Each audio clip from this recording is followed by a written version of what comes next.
चिंचड़ोली ग्राम के अंदर गौशाला के अंदर नानी बाई का मायरा संगीतमय कथा चल रही है। कल कलश यात्रा निकाली गई थी और आज कथा बांची गई है, दूसरा दिन। और इसमें कथावाचक प्रसिद्ध रणवीर भाई जी शेखाटी वाले, और इनके कंठ के अंदर ऐसी सरस्वती माता का वरदान है, माता बैठी हुई है। यदि किसी ने भी एक बार भी इस कथा का श्रवण कर लिया और कथा में आ गए तो वो उठ के जाने का नाम नहीं लेता है। इनसे पूछते हैं महाराज से दो शब्द। महाराज, जय गौ माता, जय गोपाल। मैं रणवीर भाई जी कथावाचक। ये जो कथा हो रही है भक्त और भगवान की, ये किसी की पर्सनल कथा नहीं है। ये अपने सनातन धर्म को बढ़ावा देने के लिए, परिवार में संस्कार कैसे पैदा हों, गौ माता के हितार्थ के लिए कथा हो रही है। तो मेरा तो सबसे निवेदन यही है कि ज़्यादा से ज़्यादा संख्या में पधार करके यहाँ पर आएँ, भक्त और भगवान की कथा श्रवण करके अपने जीवन को धन्य बनाएं और गाय माता का दर्शन करके और इस भवसागर से पार हो। बस ये कथा का ये उद्देश्य है। तो ज़्यादा से ज़्यादा संख्या में पधारें और भगवत और भगवान की कथा का श्रवण करके अपने जीवन का आनंद उठाएं। बस महाराज श्री आपका बहुत बहुत धन्यवाद। और अब हमारे सामने अध्यक्ष बैठे हैं गौशाला के ही, जानते हैं इनके भी विचार। मैं मूलचंद मंगावा, जो भी श्रवण कर रहे हैं सबसे निवेदन कर रहा हूँ कि माता संतोषी केशव गौशाला चिंचड़ोली के पवित्र प्रांगण में नानी बाई को मायरों का आयोजन दिनांक 7 अप्रैल से 13 अप्रैल तक होगा। इसमें लास्ट दिन 13 अप्रैल को भंडारे का आयोजन है और बीच में इसका जो समय है वह 2:15 बजे से 5:15 बजे तक का है। तो प्रत्येक नागरिक जो सुने पढ़े उन सब से मैं विनम्र शब्दों में गौशाला समिति की ओर से निवेदन करना चाहूँगा कि आप अधिक से अधिक पधार कर गौ माता की सेवा अपना अमूल्य समय देकर हमें कृतार्थ करें। जय हिंद, जय गौ माता, जय भारत। धन्यवाद।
देखो काट के संग जाना पड़ेगा और अर्थी के ऊपर बांध के ले जाएंगे लोग बाघन को। मरे हुए इंसान को बांध करके ले जाने की क्या जरूरत है? हमें ये दिखावे का प्रयोग करते हैं हम कि तेरे बिना हम जी नहीं सकते, तेरे बिना हम रह नहीं सकते, लेकिन जब मर जाता है ना इंसान तो बांध के ले जाते हैं कि रास्ते से वापस नहीं आ जाए, बांध के ले जाओ इसको बाहर। क्या मतलब है महाराज, वो तो मिट्टी बन गई है। अरे थोड़े से फूस में डालेंगे पतंगा, अग्नि का उठे सरूर रहते मलमल लावे तेरा मिट्टी में मिल जाए नूर। थोड़ी सी जब अग्नि लग जाती है ना तो कितना कष्ट होता है, कितना दर्द होता है, और वो पूरा का पूरा शरीर उस अग्नि में जल करके राख बन जाती है, पूरा का पूरा शरीर जल करके भस्म हो जाता है। कहते हैं कि जी मुख चावे पान और बीड़ी, अरे जी मुख चावे पान और बीड़ी, अरे जी मुख बड़ बड़ निकले काहे बन गए जगदारी बबल में आ गए।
पार्वती से कहा मैं भी तेरे साथ में चलूंगा।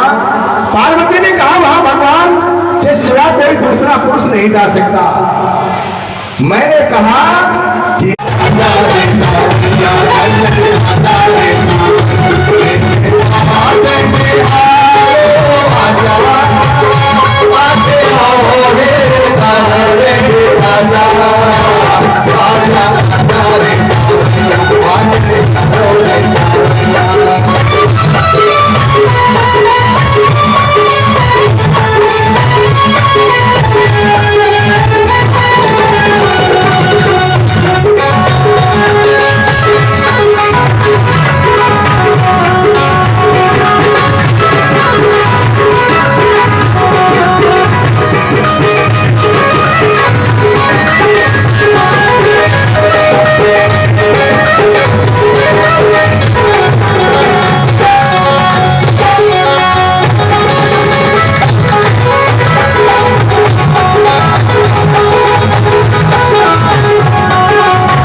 श्री घनश्याम जी शर्मा के कोई प्रतिनिधि है या घनश्याम जी स्वयं हो तो घनश्याम जी आगे।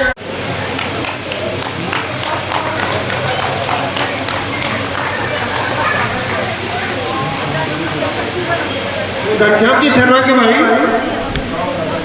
घनश्याम जी शर्मा, अंजलि जी,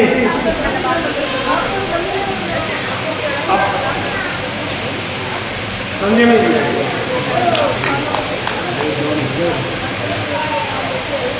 सुमेर सिंह जी शेखावत और ये श्रीमती सज्जन कंवर के भाई दुपट्टा दो दुपट्टे दे दो इनको साथ दोनों, एक और कर दो।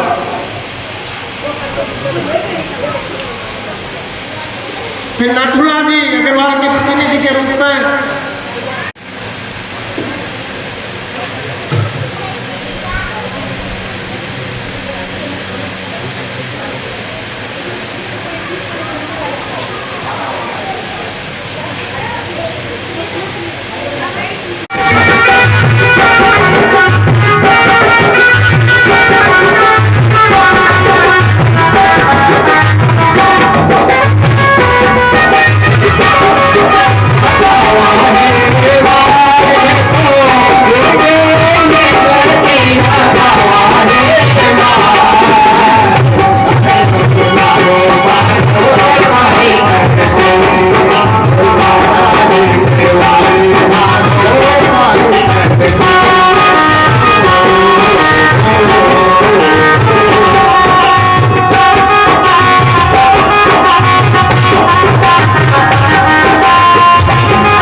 आइए इसी के साथ में आरती आरती के लिए खड़ी हो जाएंगे। आरती के बाद में प्रसाद लेकर के आने के साथ में घर जाएंगी और कल ठीक 2 बजे आने की कोशिश किया करो, फिर अपनी कथा चले दो।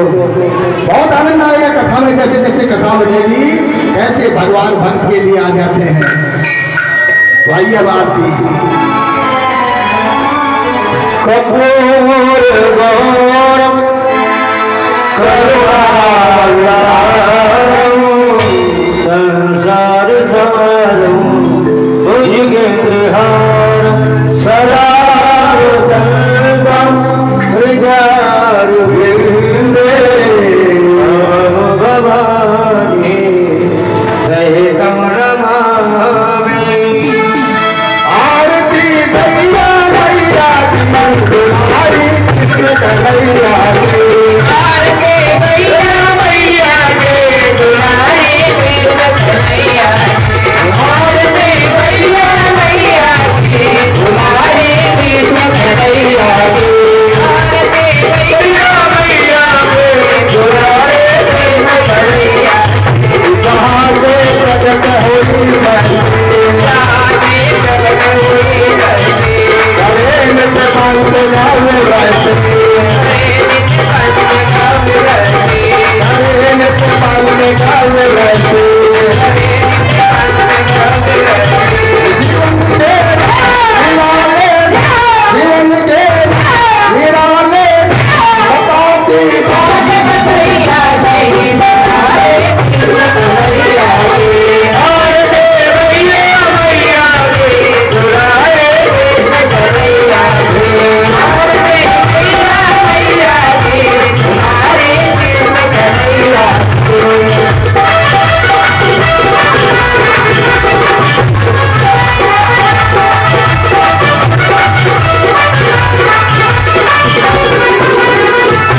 तुम्ही हो अमृत की रानी, तुम्ही हो अमृत की रानी, समझ करते हो उसकानी, समझ करते हो उसकानी। मेरी माँ मूरत नमकानी, मेरे माँ मूरत नमकानी, प्यारी तेरी सूरत नमकानी, प्यारी तेरी सूरत नमकानी। सतगुरुदेव भगवान की जय, हनुमंतलाल सरकार की जय, गौ माता।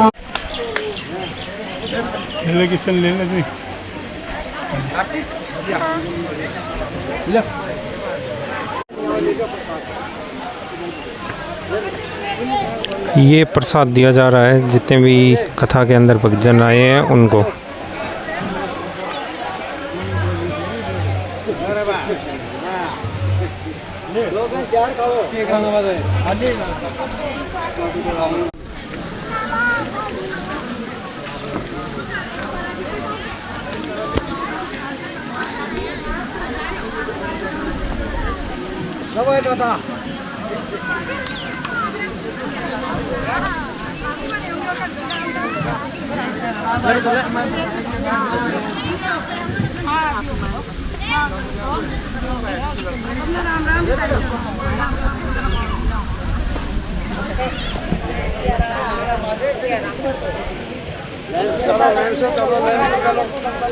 थोड़ा लाइन बढ़ाओ।